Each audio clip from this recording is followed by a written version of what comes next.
Alright, one top dead center compression stroke.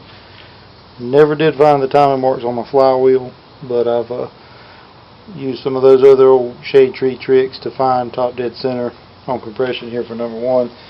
You set the rotor so that it's pointed toward number one, which is marked,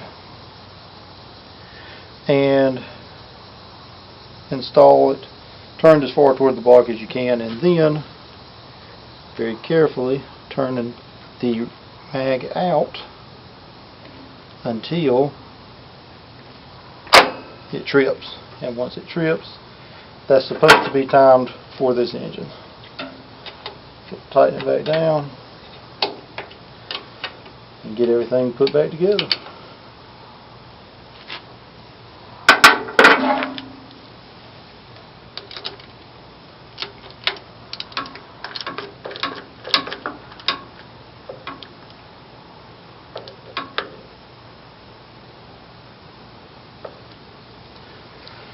Alright, let's get all the wires put on it.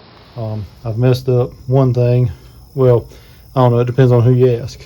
A lot of the internet says if you're running a mag, use Autolite 3116s. If you're running a coil, use the 386s. I believe I've got those numbers right. I accidentally ordered 386s, but I have also read folks that say they're fine, they work on it. And then there's a camp of folks who say 4-cylinder Internationals run the 3116s and the 6-cylinders need to run the 386s. I don't know what the right answer is, but what I've got for now is a 386 to put in here. New wires. So let's get all that wired up. Alright, so I got my new plugs in, gapped them, just check the gap. They were all close enough where I couldn't have made them any better anyway. My cap is on, which I forgot to lock in. Number one is this outlet here on the distributor. There's a number one in a circle right here under it. I don't know if you've got enough light to actually see that in there. Yeah, there it is. So number one goes obviously to number one. One is on the front, 2, 3, 4, and in case you get confused about the firing order, they cast it onto the block for you. And I think every single 4-cylinder International motor had this order 1, 3, 4, 2. So we'll hook one up, go to one, then we'll go to the next outlet. This is rotating from behind it when you're sitting in the driver's seat. This is rotating clockwise when the engine is running. So this will be the wire up to 3. Third one over here around from number 1 is 4.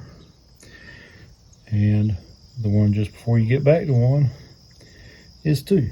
So we'll get those wired in. All right, so 1 comes around to 1, 2, excuse me, 3. Second one, 4 back here, comes around. I've got way too much wire.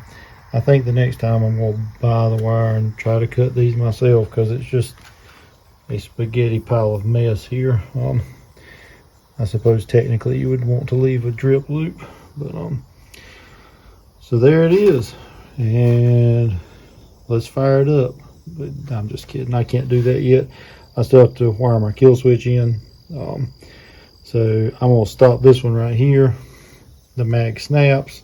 I'm happy with the sound of it. Let's see if we can see a spark though. Alright, there's no way I could hold everything and get it on camera, but I pulled 4. I couldn't remember whether I was on coming up on 3 is what I thought I was coming up on, and I wanted to make sure I hadn't missed it, so I pulled 4, grounded it up here on the radiator bracket, and she fired over and I got sparks. So at the very least the mag is sparking, so we should be in good shape. All right, so she's there. I really do want to fire her up, but like I said, I still need to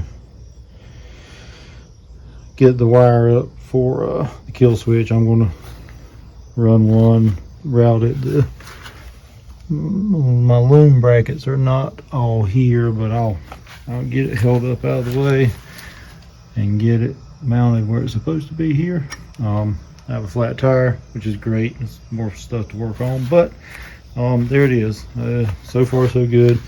Thanks for watching, guys. I hope the next video I can actually get it to run, and thanks for watching. Let me know what you think, guys. Like, comment, subscribe, and we'll catch you next time.